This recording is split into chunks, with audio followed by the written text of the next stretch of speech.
through the use of mass media. Tayo, talong-talo tayo. Ang program ng Children of Light sa Radio Veritas, yung sa Know the Truth sa Radio Veritas, magsasara na sa Lunes. Last airing na. Walang suporta eh. Oh. Yung Know the Truth program namin, naku, pahirapan, paiyakan. Pero tingnan mo naman, ang Iglesia ni Cristo, halos lahat ng high channel kanila na. Tayo wala.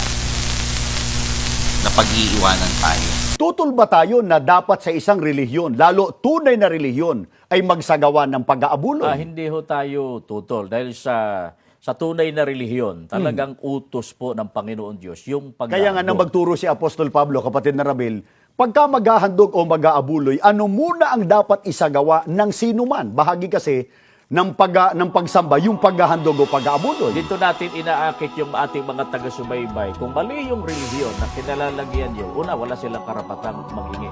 Dapat kasi itong matiyak ng sino man. Sa unang Korinto 14:40. May nagsabi sa akin na lagi ka daw kasama ng ministro ng iglesia. Opo, Pang. Marami kasi akong nalalaman tungkol sa Biblia. Bakit ka sumasama sa kanila? Mag-iglesia ka ba? Ano po kasi, Iglesia ni Cristo po ang tunay na relihiyon po. Sinasabi ko na nga ba eh! Naaakit ka ng mga yan! Pigilan mo yan! Pero Pang, Huwag ka nang sasama sa kanila! May relihiyon na tayo! pero po, Pang. Just ka! Kung ano-ano yung inaatupag mo, mag-aral ka muna! Kundi, malilitik ka sa akin! Pero Pang, masama po ba na mas pahalagahan ko sa buhay ko o sa buhay natin ang para sa kaligtasan ng ating kaluluwa? Sumasagot ka pa! Pang, ang Iglesia ni Cristo po ang tunay na relihiyong sa Diyos. Maliligtas sa araw ng paghuhukom. Hindi totoo yan! Tumigil ka! Kundi masasaktan ka sa akin! Pero dapat kasi huwag mamasamain ng iba, pero sa lahat naman ng religion to, di ba guys, yung Sa misa na gabi. di ba po, you have to give, not dahil, hindi to, I want to clarify, kasi sinasabi nila na ang Iglesia ni Cristo daw parang sapilitan humingi ng pera. Pupuntahan ka pa sa bahay para hingihan ka ng pera. Nung hindi pa ako kapatid, isa ako sa mga naninira at kumbaga, hindi nagpo-point ng finger at Iglesia na, ay, Lalo niyong itaguyod ang inyong sagutin sa Kanya, sapagkat kung meron man tayong nasasagupang mabibigat na suliranin, ngunit yung biyaya ng Diyos, hindi lilipas ang araw na hindi natin mararanasan. Ang Diyos po ba na kinikilala at sinasamba ng Iglesia ni Cristo ay ang tunay na Diyos? Mga kaibigan, babasahin ko po sa inyo sa Biblia, ganito ang nakasulat sa Juan sa 4:21 hanggang 23. Sinabi ni Jesus sa kanya, "Babae, maniwala ka sa akin. Hindi ninyo nakikilala kung sino ang inyong sinasamba.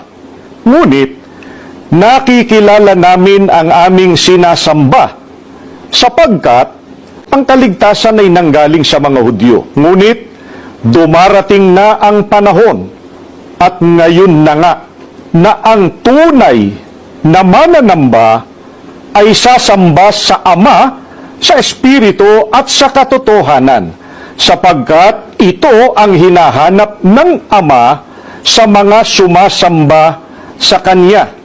Nais po naming ipapansin sa inyo, mga kaibigan, na ang Diyos ng Iglesia ni Cristo ay ang kinilala at sinamba ng ating Panginoong Hesukristo at maging ng mga Hudyo. Wala pong iba kundi ang Ama. Alam niyo, lagi namin ipinapaalala sa iglesia ang mga bagay na ating kinakaharap sa buhay nito sa ating panahon. Kasi hindi na natin dapat isipin pang bubuti ang kalagayan ng buhay sapagkat itinakdana ng Diyos yan, sapagkat malapit na ang araw ng ating kaligtasan. Ang kailangan ngayon ay makapanghawak tayong mabuti sa ating pananampalataya. Huwag tayong makabuti.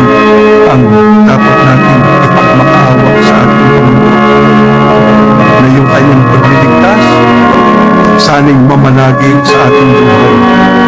Yung kanyang pagsasanggalang, lagi natin matamo sa ating buhay. Pagka ang Diyos ang kasama natin at katulong natin sa ating buhay, yung kanyang pagliligtas at yung kanyang pagsasanggalang ay nasa atin, makalalampas tayo sa lahat ng puso. Ano ba yung mabuting ginawa ng Diyos? Tuloy, iniligtas! Sinagip mo ako sa lahat ng aking mga ligalig! Kahapisan! Eh di ba totoo yan, mga kapatid? Sa pagdadaan ng maraming araw sa taong ito, di ba't merong mga ligali?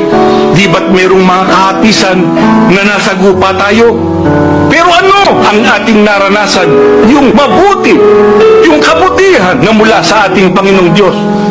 Itinaguyod niya tayo sa kapila ng lahat ng ligali at kahatisang yan. Kaya ang isang tunay na lingkod ng Diyos na nagtatamasa ng lahat ng mga pribilehiyong ibinibigay ng ating Panginoong Diyos sa kanila, ang sabi sa atin, maghahandog ako. At yung paghahandog na yon sa aking pagpapasalamat sa Panginoong Diyos sapagkat siya ay naging mabuti para sa akin. Kung dumarating man sa buhay natin yung kahirapan, yung mga suliranin, iba't ibang uri ng kapighatian dito sa buhay na ito, ang sabi ng Biblia, huwag kayong magkonklusyon kaagad na walaan niyang ginagawa sino? Ang Diyos. Sa makatwid, hindi tayo pababayaan ng ating Panginoong Diyos pagka tayo hinirang niya. Kaya, ang isang tunay na lingkod ng Diyos, hindi dapat mawala ng pag-asa. Ang isang tunay na lingkod ng Diyos, hindi dapat sumuko o kaya ay isuko ang kanyang pananampalataya. Dapat lalo niyang pagyamanin ang kanyang kahalalan na tinanggap mula sa ating Panginoong Diyos. Ito po sa unang Timoteo sa 2:5, ganitong atin pong mababasa. Sapagkat may isang Diyos at may isang tagapamagitan sa Diyos at sa mga tao, ang taong si Kristo Jesus. Kung paano po ipinakilala ng Biblia si Kristo, gayon din po namin kinikilala ang Panginoon Jesucristo. Ayon po sa binasa natin, siya po ang nag-iisang tagapamagitan sa Diyos at sa mga tao. At ang kanyang likas na kalagayan, tiniyak dyan sa talatang iyan. Opo, tiniyak po na ang sabi, ang taong si Kristo Jesus. Kaya hindi tao lang Opo. na parang ordinaryong gaya natin. Tao, pero tagapamagitan po natin sa ating Panginoon Diyos. Opo. Ang kanilang pagtatalo ay narinig ng isa sa mga tagapagturo ng kautusan na naroon. Nakita niyang mahusay ang pagkasagot ni Jesus sa mga Saduceo, kaya siya naman ang lumapit upang magtanong, alin po ba ang pinakamahalagang utos? Sumagot si Jesus, ito ang pinakamahalagang utos. Pakinggan mo, Israel. Ang Panginoon nating Diyos ang tanging Panginoon. Ibigin mo ang Panginoon mong Diyos ng buong puso, buong kaluluwa, buong pag-iisip at buong lakas. Ito naman ang pangalawa. Ibigin mo ang iyong kapwa gaya ng pag-ibig mo sa iyong sarili. Wala nang ibang utos na hihigit pa sa mga ito. Ang unang pinakamahalagang utos po ay ibigin ng Diyos ng buong puso, ng buong kaluluwa, ng buong pag-iisip at ng buong lakas. Paano po mapapatunayan ng isang tao na talagang iniibig niya ang ating Panginoong Diyos, kapatid na ron? Hindi sa pamamagitan lang ng salita, kapatid na Lem. Ito ay magagawa sa pamamagitan ng pagsunod sa mga utos ng ating Panginoon Diyos. Sa makatwid, hindi po katulad nung ginagawa at nakikita at napapansin natin sa iba, mga kaibigan, na lip service, sinasabi lang nila na mahal nila ang Diyos, kundi napapatunayan sa pagsunod, kapatid na ron. Subalit, kapatid na Lem, mahalaga rin at hindi dapat iwasang gawin ng tao yung pangalawang pinakamahalagang utos. Opo, alin po yun, kapatid na ron? Yung ibigin ang ating kapwa. Kaya kung paano yung pag-ibig sa Diyos, kapatid na ron, hindi sa salita. Tanong sa Iglesia ni Cristo, bakit ninyo natitiyak na tunay na Diyos ang kinikilala ng Iglesia ni Cristo? Sapagkat ang kinikilala po naming Diyos ay ang Diyos na kinikilala ng Panginoong Hesukristo at ng kaniyang mga apostol. Ganito po ang mababasa sa Juan 17:3 at 1. Pagkasabi ni Jesus ng mga ito, tumingala siya sa langit at kaniyang sinabi, Ama, dumating na ang oras. Luwalhatiin mo ang iyong anak upang luwalhatiin kaniya. At ito ang buhay na walang hanggan, ang makilala kanila na iisang tunay na Diyos at si Jesucristo na iyong isinugo. Maliwanag sa ating binasa na pahayag ng pinakadakilang sugo ng Diyos, ang ating Panginoong Jesucristo, na ang Ama ang iisang tunay na Diyos na kinikilala niya at ipinakikilala niya. Sino rin ang Diyos na kinikilala ng mga apostol? Ganito naman ang mababasa sa unang Korinto 8 at 6, ito ang pahayag. Subalit para sa atin ay iisa lamang ang Diyos, ang Ama, na lumikha ng lahat ng bagay, at tayo'y nabubuhay para sa Kanya. Iisa ang Panginoon, si Jesucristo, at sa pamamagitan niya'y nilikha ang lahat ng bagay, at sa pamamagitan din niya'y nabubuhay tayo.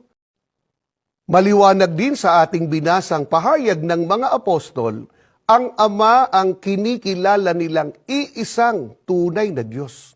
Napakaliwanag po ng pahayag na ito ni Apostol Pablo.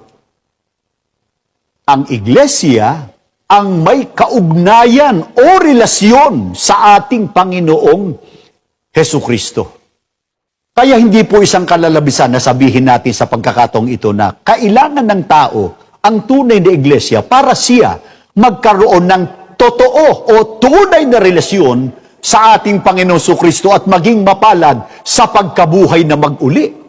Ano ho bang kaugnayan ng ating Panginoong Hesukristo sa kanyang iglesia? Talatang 23, sapagkat ang lalaki ang ulo ng kanyang asawa, tulad ni Kristo na siyang ulo ng iglesia na kanyang katawan at siyang tagapagligtas nito. Ano po ang kaugnayan ng ating Panginoon Jesucristo sa kanyang iglesia? Siya po ang ulo. Yung iglesia, katawan niya. O hindi po ba't ang ulo ang may kaugnayan sa katawan? At ang katawan sa kanyang ulo? At bilang ulo ang ating Panginoon Jesucristo, ano ang kanyang pananagutan para sa iglesia? Siya niya ang tagapagligtas ng katawan na yun ang kanyang iglesia. Kaya kung kailangan natin ang tagapagligtas, walang iba kundi ang ating Panginoon Jesucristo, mga kaibigan namin. Hindi ba't kailangan din po natin ang iglesia sapagkat ito, yung tunay na iglesia, na katawan ng Panginoon Jesucristo, ito ang kanyang ililigtas.